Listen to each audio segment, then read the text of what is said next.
couple of years ago, I'm hired regularly for on-site contract work in pharmaceutical advertising in offices that are eerily clinical and similar to hospital rooms.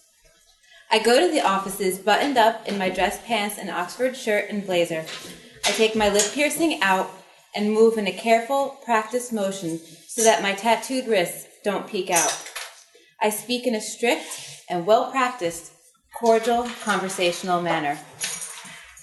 I have a certain routine, a way to arrange the bits and baubles at the desk, cubicle, or office that has been prepared for me. I have a buttoned-up poker face. Then again, it is pharmaceutical advertising, so we all have some sort of a deflection shield about us, and that's as much as I can give. If I have to give more than that, well, there are routines for that too. If I'm not immediately needed, or if I can escape for an hour or two, I do, just to wander in the herd of people and the soup of sounds that swish all over Manhattan. If I can't get away, I'll go and find an empty conference room, shut the door, and sit. Sometimes I'll do yoga, but other times I'll chant. I'll use up all my energy to get in front of, or at least to the side of, whatever spell of woohoo or blues that wants to rob my attempt at sitting still and doing work. Book that conference room and kick off the heels. It's bendy Omi time. They say the deeper you get into a yoga practice, the harder it becomes, because the more stuff comes up. Be present, they say. Fuck that. My present is terrifying. Yoga brings it all out of me. The shakes, the hallucinations, the strong words, and the seemingly impenetrable defenses. It's when I'm asked to leave my yoga teacher training program that I know something is really wrong. My ego is hurt. Me? Leave? Me? Of all people? But that's when I know I need to get treatment. That's when I realize that no, not everyone walks around shielding their eyes, sometimes because of the colors of the roads, the buildings, the mailboxes are also piercingly bright, that people don't avert their eyes from TVs and billboards because they think they're speaking to them, that people don't cry at the idea of going to work or having a simple social transaction, like saying hi to a friend in a grocery store, that everyone else doesn't meticulously record moment by moment the transactions of the day because that's what they feel compelled to do.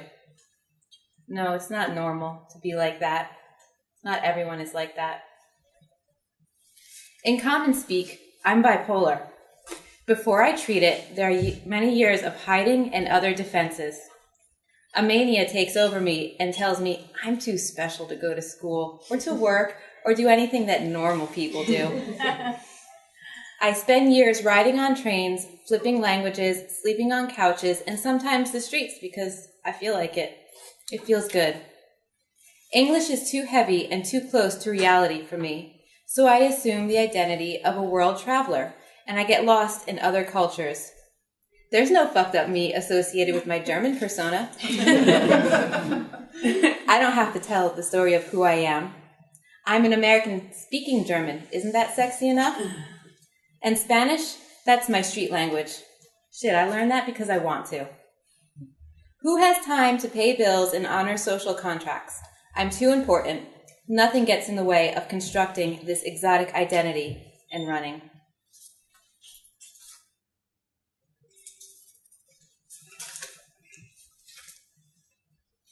I run when I can't deal with shit, and because I don't want to tell what I've done.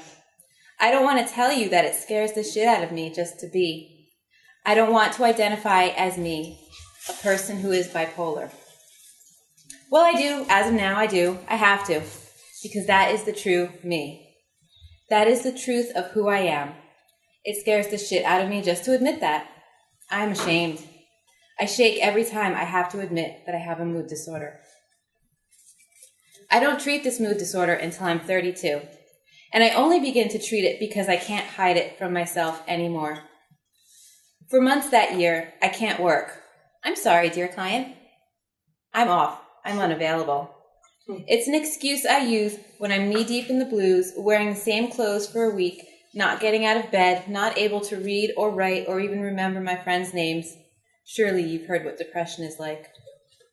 But it's also an excuse I use when I am in the throes of the exquisite mania, zooming through life, not sleeping for days on end, waking up in strange places.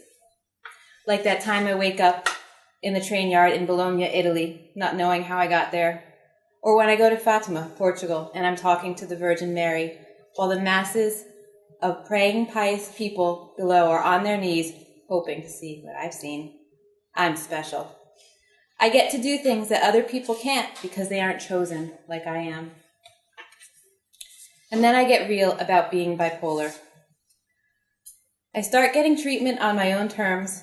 I want to treat it naturally. If I'm going to treat, it has to be on my own terms because I want to feel everything. That is what yoga teaches you. Be with what is. Just be. As long as we can agree, all right, as long as I can agree that my moments aren't peaceful, that they are full of terror and twitches and from time to time voices and visions that aren't really there, then I'll agree to stick to it. I must have done something right because now I have 1 year sane. I'm celebrating 1 full year of getting up, going to work, paying bills, and being a responsible citizen. I still can't believe I haven't crashed, or that when things come up, I deal with them. Or that when I don't feel good, I go right to the doctor for some acupuncture.